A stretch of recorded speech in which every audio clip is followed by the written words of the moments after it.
আমি বলতেছি আমার 10 লাখ টাকা দিবে। আজকে আইসি এরা বলতেছে আমার অ্যাকাউন্টে টাকাই জমা হয়নি। তাকে দেখেন স্যার আমার এর পূর্ণ কি হয়েছে, এরা দুজনে বলছে যে হয়েছে, মহিলা এটাও বলছে হয়েছে।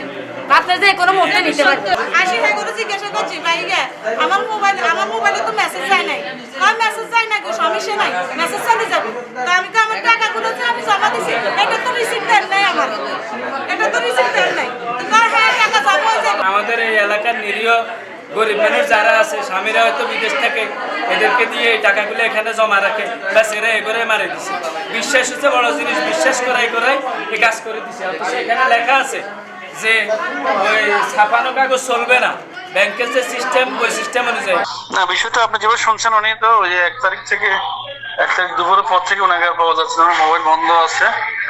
তো ওনাকে খোঁজাখুঁজি চলতেছে আর কি। এখানে কিছু গ্রাহক অভিযোগ করতেছে ওনাদের টাকা পয়সা অ্যাকাউন্টে ঠিক মতো নাই বা কিছু কিছু গ্যাপ আছে আর কি।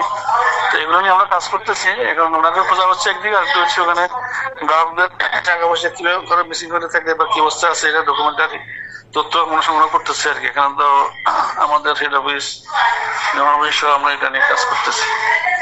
স্থানীয় প্রশাসন এটা জানে, স্থানীয় গণ্যমান্য ব্যক্তির সাথে যোগাযোগ আমাদের করা আছে, গ্রাহকদের সাথে আমরা রাখতেছি, এবার যারা আসছে আমরা প্রচুর দিচ্ছি কি পরিস্থিতি হয়েছে।